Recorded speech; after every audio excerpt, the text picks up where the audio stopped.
ആകാശവാണി. നമസ്കാരം. പ്രാദേശിക വാർത്തകൾ വായിക്കുന്നത് കൃഷ്ണ പ്രകൃതി.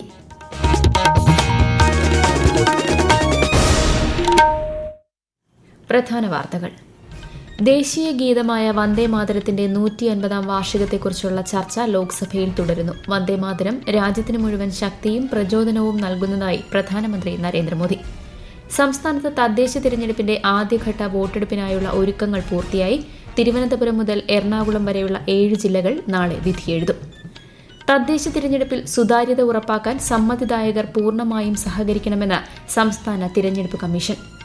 നടിയെ ആക്രമിച്ച കേസിൽ ആദ്യ 6 പ്രതികൾ കുറ്റക്കാരെന്ന് എറണാകുളം പ്രിൻസിപ്പൽ ജില്ലാ സെഷൻസ് കോടതി. ശിക്ഷാവിധി ഈ മാസം 12-ന്. നടൻ ദിലീപ് കുറ്റവിമുക്തനെന്നും കോടതി. തീവ്ര വോട്ടർ പട്ടിക പരിഷ്കരണത്തിന്റെ 2ാം ഘട്ടത്തിന്റെ ഭാഗമായി 99.95% വോട്ടർമാർക്ക് എന്യൂമറേഷൻ ഫോമുകൾ വിതരണം ചെയ്തതായി കേന്ദ്ര തിരഞ്ഞെടുപ്പ് കമ്മീഷൻ. ഇന്ത്യ ദക്ഷിണാഫ്രിക്ക T20 ക്രിക്കറ്റ് പരമ്പര നാളെ കട്ടക്കിൽ ആരംഭിക്കും. വാർത്തകൾ വിശദമായി. ദേശീയ ഗീതമായ വന്ദേമാതരത്തിന്റെ 150-ാം വാർഷികത്തെക്കുറിച്ചുള്ള ചർച്ച ലോക്സഭയിൽ തുടരുന്നു. വന്ദേമാതരം രാജ്യത്തിന് മുഴുവൻ ശക്തിയും പ്രചോദനവും നൽകുകയും സ്വാതന്ത്ര്യ പ്രസ്ഥാനത്തിന് ഊർജ്ജം പകരുകയും ചെയ്തതായി ചർച്ചയ്ക്ക് തുടക്കമിട്ട പ്രധാനമന്ത്രി നരേന്ദ്രമോദി പറഞ്ഞു. ഇന്ന് വന്ദേമാതരത്തെ സ്മരിക്കുന്നത് സഭാംഗങ്ങൾക്കും രാജ്യത്തെ പൌരന്മാർക്കും അഭിമാനമാണെന്നും വന്ദേമാതരത്തിന്റെ 150 വർഷങ്ങൾ ആ മഹത്തായ അധ്യായവും മഹത്വവും പുനഃസ്ഥാപിക്കാനുള്ള അവസരമാണെന്നും ശ്രീ മോദി പറഞ്ഞു. ദേശീയ ഗീതമായ വന്ദേമാതരത്തിന്റെ ചർച്ച സഭ ഏറ്റെടുക്കുകയാണെന്ന് ലോക്സഭാ സ്പീക്കർ ഓം ബിർള പറഞ്ഞു. വന്ദേമാതരം രാജ്യത്തെ ജനങ്ങളിലെ ഐക്യം ഊട്ടിയുറപ്പിക്കാൻ സഹായിച്ചെന്നും വർഗീയ രാഷ്ട്രീയം തിരസ്കരിക്കാനുള്ള പ്രചോദനമായിരുന്നെന്നും ചർച്ചയിൽ പങ്കെടുത്ത സമാജ്വാദി പാർട്ടി നേതാവ് അഖിലേഷ് യാദവ് പറഞ്ഞു. ബങ്കിം ചന്ദ്ര ചാറ്റർജിയെപ്പോലുള്ള ബംഗാളിൽ നിന്നുള്ള നിരവധി കവികളും എഴുത്തുകാരും സ്വാതന്ത്ര്യസമരത്തിന് പ്രചോദനം നൽകിയിട്ടുണ്ടെന്ന് കോൺഗ്രസ് MP ഗൌരവ് ഗൊഗോയ് അഭിപ്രായപ്പെട്ടു. അതേസമയം തിരഞ്ഞെടുപ്പ് പരിഷ്കാരങ്ങളെക്കുറിച്ചുള്ള ചർച്ച ലോക്സഭയിൽ നാളെ നടക്കും. ആരോഗ്യ സുരക്ഷ ദേശീയ സുരക്ഷാ സെസ് ബിൽ 2025 രാജ്യസഭ ഇന്ന് പരിഗണിച്ചു. പാൻ മസാല പോലുള്ള ഉൽപ്പന്നങ്ങളുടെയും കേന്ദ്ര സർക്കാർ വിജ്ഞാപനം ചെയ്ത സമാന ഉൽപ്പന്നങ്ങളുടെയും മേൽ സെസ് ചുമത്താനും അതിൽ നിന്നുള്ള വരുമാനം പൊതുജനാരോഗ്യത്തിനും ദേശീയ സുരക്ഷയ്ക്കുമായി ചെലവഴിക്കാനും ഉദ്ദേശിച്ചുള്ളതാണ് ബിൽ. ബിൽ നേരത്തെ ലോക്സഭ പാസാക്കിയിരുന്നു. സംസ്ഥാനത്ത് തദ്ദേശ തെരഞ്ഞെടുപ്പിന്റെ ആദ്യഘട്ട വോട്ടെടുപ്പിനായുള്ള ഒരുക്കങ്ങൾ പൂർത്തിയായി. കൂടുതൽ വിവരങ്ങളുമായി ആകാശവാണി ലേഖകൻ സ്മിതി M. പള്ളുരുത്തി.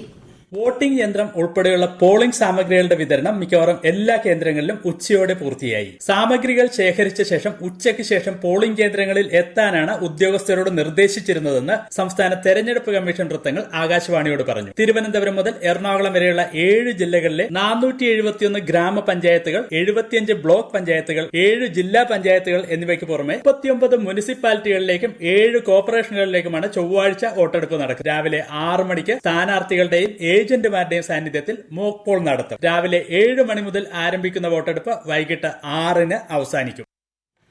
തദ്ദേശ തിരഞ്ഞെടുപ്പിൽ സുതാര്യത ഉറപ്പാക്കാൻ സമ്മതിദായകർ പൂർണ്ണമായും സഹകരിക്കണമെന്ന് സംസ്ഥാന തിരഞ്ഞെടുപ്പ് കമ്മീഷൻ. സമ്മതിദായകർ തിരിച്ചറിയൽ രേഖകൾ കയ്യിൽ കരുതണം.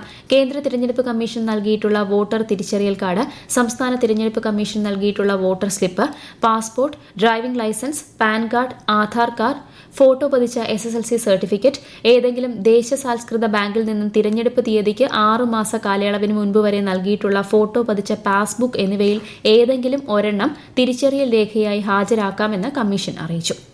നാളെ നടക്കുന്ന തദ്ദേശ സ്വയംഭരണ തിരഞ്ഞെടുപ്പിന് ഇടുക്കി ജില്ല പൂർണ്ണ സജ്ജമാണെന്ന് ജില്ലാ കളക്ടർ ദിനേശൻ ചെറുവാട്ട് ആകാശവാണി വാർത്തകളോട് പറഞ്ഞു. ഇന്ന് ഉച്ചയോടുകൂടി ഇലക്ട്രോണിക് വോട്ടിംഗ് മെഷീൻ ഉൾപ്പെടെ എല്ലാ പോളിംഗ് സാമഗ്രികളുടെ വിതരണം പൂർത്തിയായിരിക്കുകയാണ്. ഇവിടെ ജില്ലയിൽ 52 ഗ്രാമപഞ്ചായത്തുകളും 8 ബ്ലോക്ക് പഞ്ചായത്തുകളും 2 നഗരസഭകളും ജില്ലാ പഞ്ചായത്ത് ഉൾപ്പെടെ 63 തദ്ദേശ സ്വയംഭരണ സ്ഥാപനങ്ങളിൽ 1036 നിയോജകമണ്ഡലം അല്ലെങ്കിൽ വാർഡുകളാണുള്ളത്. ഈ അന്തിമ വോട്ടർ പട്ടിക പ്രകാരം ജില്ലയിൽ 9,12,133 വോട്ടർമാരാണുള്ളത്. നമ്മൾ തെരഞ്ഞെടുപ്പ് ഡ്യൂട്ടിക്കായിട്ട് ആവശ്യമായ പോളിംഗ് ഉദ്യോഗസ്ഥരെ നിയമിച്ചിട്ടുണ്ട്. നമ്മുടെ വോട്ടിംഗ് മെഷീനും സാമഗ്രികളുടെ ശേഖരണത്തിനുമായിട്ട് 10 കേന്ദ്രങ്ങൾ സജ്ജമായിട്ടുണ്ട്. പത്തനംതിട്ട ജില്ലയിൽ ഗവി, ആവണിപ്പാറ തുടങ്ങിയ തമിഴ് വംശജരും ഗോത്ര വിഭാഗങ്ങളും ഏറെയുള്ള ബൂത്തുകളിൽ ഉൾപ്പെടെ ജില്ലയിലെ എല്ലാ ബൂത്തുകളിലും തെരഞ്ഞെടുപ്പിനായി നിയോഗിച്ചിട്ടുള്ള ഉദ്യോഗസ്ഥരും പോലീസ് ഉദ്യോഗസ്ഥരും പോളിംഗ് സാമഗ്രികളുമായി ഉച്ചയോടെ തന്നെ എത്തി. ഗവിയിലെ 3-ാം നമ്പർ നിയോജക മണ്ഡലവും മലയാലപ്പുഴയിലെ പുതുക്കുളം, തോട്ടം എന്നീ നിയോജക മണ്ഡലങ്ങളിലായി ബാലറ്റ് പേപ്പറിൽ മലയാളത്തിനൊപ്പം തമിഴ് ഭാഷയിലും വിവരങ്ങൾ പ്രിന്റ് ചെയ്തിട്ടുണ്ട്. വയനാട് ജില്ലയിലെ നഗരപ്രദേശങ്ങളും ഗ്രാമീണ മേഖലയും തിരഞ്ഞെടുപ്പിന് സജ്ജമായതുപോലെ ഗോത്രമേഖലയും തദ്ദേശ തിരഞ്ഞെടുപ്പിനായി സജ്ജമായിരിക്കുകയാണ്. വിശദാംശങ്ങളുമായി വയനാട് ജില്ലാ പ്രതിനിധി അരുൺ വിൻസെന്റ്. ജില്ലയിൽ ഏറ്റവും കൂടുതൽ ഗോത്രവിഭാഗത്തിൽപ്പെട്ടവർ താമസിക്കുന്ന മാനന്തവാടിയിലെ തിരുനെല്ലി പഞ്ചായത്തിലും ബത്തേരിയിലെ നൂൽപ്പുഴയിലും പ്രചാരണ പരിപാടികൾ ശക്തമാണ്. സംഭരണ സീറ്റുകളിൽ ജില്ലയിലെ വിവിധ ഗോത്രവിഭാഗങ്ങളുള്ള ആളുകൾ മത്സരിക്കുന്നുണ്ട്. ഇവരുടെ തനത് ഭാഷയിലുള്ള പ്രചാരണമാണ് ഉന്നതികൾ കേന്ദ്രീകരിച്ച് നടക്കുന്നത്. ഗോത്രവിഭാഗക്കാരുടെ വോട്ടിംഗ് ശതമാനം വർദ്ധിപ്പിക്കുവാൻ ജില്ലാ ഭരണകൂടം വിവിധ ബോധവൽക്കരണ പരിപാടികളും സംഘടിപ്പിക്കുന്നുണ്ട്. വനഗ്രാമങ്ങളിൽ താമസിക്കുന്നവർക്കായി പ്രത്യേക പോളിംഗ് ബൂത്തുകളും സജ്ജീകരിക്കും. ബത്തേരി ചെട്ടിയാലുത്തൂരിൽ ഇതിനായുള്ള ക്രമീകരണങ്ങളും ഒരുക്കിയിട്ടുണ്ട്. സംസ്ഥാനത്തെ വ്യവസായ സ്ഥാപനങ്ങൾ ഉൾപ്പെടെയുള്ള കേന്ദ്ര സർക്കാർ ഓഫീസുകളിലെ വോട്ടർമാരായ ജീവനക്കാർക്ക് സാധാരണ സേവന ആവശ്യകതകൾക്ക് വിധേയമായി വോട്ട് ചെയ്യാൻ അനുമതി ലഭിക്കും. അതേസമയം തിരഞ്ഞെടുപ്പ് നടക്കുന്ന ജില്ലകളിലെ സർക്കാർ, അർദ്ധ സർക്കാർ, സ്വകാര്യ, വാണിജ്യ സ്ഥാപനങ്ങളിലെ ജീവനക്കാർക്കും സ്കൂളുകൾക്കും നാളെ അവധി പ്രഖ്യാപിച്ചിട്ടുണ്ട്. തദ്ദേശ സ്വയംഭരണ സ്ഥാപനങ്ങളിലേക്കുള്ള തിരഞ്ഞെടുപ്പ് നടക്കുന്നതിനാൽ നാളെ തിരുവനന്തപുരം മൃഗശാലയിലും മ്യൂസിയങ്ങളിലും സന്ദർശകർക്ക് പ്രവേശനമില്ലെന്ന് മ്യൂസിയം മൃഗശാല വകുപ്പ് ഡയറക്ടർ അറിയിച്ചു. ഈ വാർത്തകൾ ആകാശവാണിയിൽ നിന്ന്. ആകാശവാണി വാർത്തകളും വാർത്താധിഷ്ഠിത പരിപാടികളും All India Radio News Thiruvananthapuram YouTube ചാനലിലും All India Radio News Thiruvananthapuram Facebook പേജിലും AR News_ തിരുവനന്തപുരം ഇൻസ്റ്റഗ്രാം അക്കൌണ്ടിലും AR News_TVM X ഹാൻഡിലും ലഭ്യമാണ്. നടിയെ ആക്രമിച്ച കേസിൽ ആദ്യ 6 പ്രതികൾ കുറ്റക്കാരെന്ന് എറണാകുളം പ്രിൻസിപ്പൽ ജില്ലാ സെഷൻസ് കോടതി കണ്ടെത്തി. ബലാത്സംഗം, ഗൂഢാലോചന, തട്ടിക്കൊണ്ടുപോകൽ തുടങ്ങിയ കുറ്റങ്ങളാണ് ഇവർക്കെതിരെയുള്ളത്. ഈ മാസം 12-ന് ശിക്ഷ വിധിക്കും. കേസിൽ നടൻ ദിലീപിനെ കോടതി കുറ്റവിമുക്തനാക്കി. 8 വർഷത്തെ വിചാരണയ്ക്ക് ശേഷമാണ് കോടതിയുടെ വിധി പ്രസ്താവം. കുറ്റക്കാരെന്ന് കോടതി വിധിച്ച പ്രതികളുടെ ജാമ്യം റദ്ദാക്കിയിട്ടുണ്ട്. 1-ാം പ്രതി സുനിൽ NS എന്ന പൾസർ സുനി ഉൾപ്പെടെയുള്ളവരെയാണ് കോടതി കുറ്റക്കാരെന്ന് കണ്ടെത്തിയത്. 7 മുതൽ 10 വരെ പ്രതികളെ കോടതി വെറുതെ വിട്ടു. 2017 ഫെബ്രുവരി 17-നാണ് കേസിനാസ്പദമായ സംഭവം. സിനിമാ ചിത്രീകരണത്തിനിടെ തൃശൂരിൽ നിന്ന് എറണാകുളത്തേക്കുള്ള യാത്രയിൽ നടിയെ ക്വട്ടേഷൻ സംഘം തട്ടിക്കൊണ്ടുപോയി അപകീർത്തികരമായ ദൃശ്യം പകർത്തിയെന്നാണ് കേസ്. തീവ്ര വോട്ടർ പട്ടിക പരിഷ്കരണത്തിന്റെ 2ാം ഘട്ടത്തിന്റെ ഭാഗമായി രാജ്യത്താകെ 50,95,00,000 എന്യൂമറേഷൻ ഫോമുകൾ വിതരണം ചെയ്തതായി കേന്ദ്ര തിരഞ്ഞെടുപ്പ് കമ്മീഷൻ. ഇതോടെ 99.95% വോട്ടർമാർക്ക് ഫോം ലഭ്യമാക്കി. 50 കോടിയോളം ഫോമുകൾ ഡിജിറ്റൈസ് ചെയ്തതായും കമ്മീഷൻ വ്യക്തമാക്കി. അഡ്മിറൽ കപ്പിനായുള്ള 14ാമത് പായ്വഞ്ചിയോട്ട മത്സരത്തിൽ പങ്കെടുക്കാനായി വിവിധ രാജ്യങ്ങളിൽ നിന്നുള്ള നാവികസേനാംഗങ്ങൾ ഏഴിമല നാവിക അക്കാദമിയിലെത്തി. ഈ മാസം 13 വരെയാണ് മത്സരം. കൂടുതൽ വിവരങ്ങളുമായി ആകാശവാണി കണ്ണൂർ ജില്ലാ പ്രതിനിധി KO ശശിധരൻ.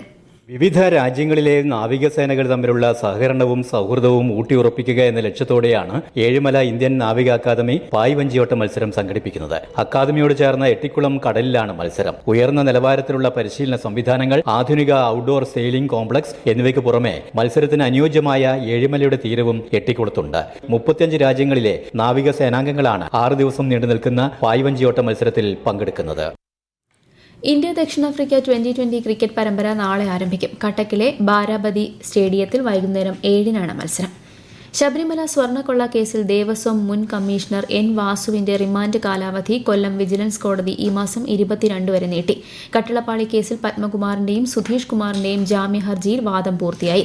പത്മകുമാറിന്റെ ജാമ്യഹർജിയിൽ ഈ മാസം 12-നും സുധീഷിന്റേതിൽ 15-നും വിധി പറയും. വാസുവിന്റെ ജാമ്യഹർജി ഈ മാസം 15-ന് ഹൈക്കോടതി പരിഗണിക്കും. കോഴിക്കോട് കോർപ്പറേഷൻ പ്രോഗ്രസ് റിപ്പോർട്ട് വിതരണം ചെയ്ത സംഭവത്തിൽ ചട്ടലംഘനം ശ്രദ്ധയിൽപ്പെട്ടതായും ഇത് നിർത്തിവയ്ക്കാൻ നിർദ്ദേശം നൽകിയതായും കോഴിക്കോട് ജില്ലാ കളക്ടർ സ്നേഹിൽ കുമാർ സിംഗ് അറിയിച്ചു. ഇത് സംബന്ധിച്ച് കോർപ്പറേഷൻ അധികൃതരോട് വിശദീകരണം നൽകാൻ ആവശ്യപ്പെട്ടതായും റിപ്പോർട്ട് ലഭിച്ചാൽ ഉടൻ സംസ്ഥാന തെരഞ്ഞെടുപ്പ് കമ്മീഷന് റിപ്പോർട്ട് നൽകുമെന്നും കളക്ടർ മാധ്യമങ്ങളോട് പറഞ്ഞു. രാജ്യത്തെ ഓഹരി വിപണികളിൽ നഷ്ടം. സെൻസെക്സ് 610 പോയിന്റ് നഷ്ടത്തിൽ 85,103-ലും നിഫ്റ്റി 226 പോയിന്റ് നഷ്ടത്തിൽ 25,961-ലും വ്യാപാരം അവസാനിപ്പിച്ചു. പ്രധാന വാർത്തകൾ വീണ്ടും. ദേശീയ ഗീതമായ വന്ദേമാതരത്തിന്റെ 150-ാം വാർഷികത്തെക്കുറിച്ചുള്ള ചർച്ച ലോക്സഭയിൽ തുടരുന്നു. വന്ദേമാതരം രാജ്യത്തിന് മുഴുവൻ ശക്തിയും പ്രചോദനവും നൽകുന്നതായി പ്രധാനമന്ത്രി നരേന്ദ്രമോദി. സംസ്ഥാനത്ത് തദ്ദേശ തിരഞ്ഞെടുപ്പിന്റെ ആദ്യഘട്ട വോട്ടെടുപ്പിനായുള്ള ഒരുക്കങ്ങൾ പൂർത്തിയായി. തിരുവനന്തപുരം മുതൽ എറണാകുളം വരെയുള്ള 7 ജില്ലകൾ നാളെ വിധിയെഴുതും. തദ്ദേശ തിരഞ്ഞെടുപ്പിൽ സുതാര്യത ഉറപ്പാക്കാൻ സമ്മതിദായകർ പൂർണ്ണമായും സഹകരിക്കണമെന്ന് സംസ്ഥാന തിരഞ്ഞെടുപ്പ് കമ്മീഷൻ. നടിയെ ആക്രമിച്ച കേസിൽ ആദ്യ 6 പ്രതികൾ കുറ്റക്കാരെന്ന് എറണാകുളം പ്രിൻസിപ്പൽ ജില്ലാ സെഷൻസ് കോടതി. ശിക്ഷാവിധി ഈ മാസം 12-ന്. നടൻ ദിലീപ് കുറ്റവിമുക്തനെന്നും കോടതി. തീവ്ര വോട്ടർ പട്ടിക പരിഷ്കരണത്തിന്റെ 2ാം ഘട്ടത്തിന്റെ ഭാഗമായി 99.95% വോട്ടർമാർക്ക് എന്യൂമറേഷൻ ഫോമുകൾ വിതരണം ചെയ്തതായി കേന്ദ്ര തിരഞ്ഞെടുപ്പ് കമ്മീഷൻ. ഇന്ത്യ ദക്ഷിണാഫ്രിക്ക 2020 ക്രിക്കറ്റ് പരമ്പര നാളെ കട്ടക്കിൽ ആരംഭിക്കും. പ്രാദേശിക വാർത്തകൾ കഴിഞ്ഞു. അടുത്ത വാർത്താ പ്രക്ഷേപണം രാത്രി 7:25.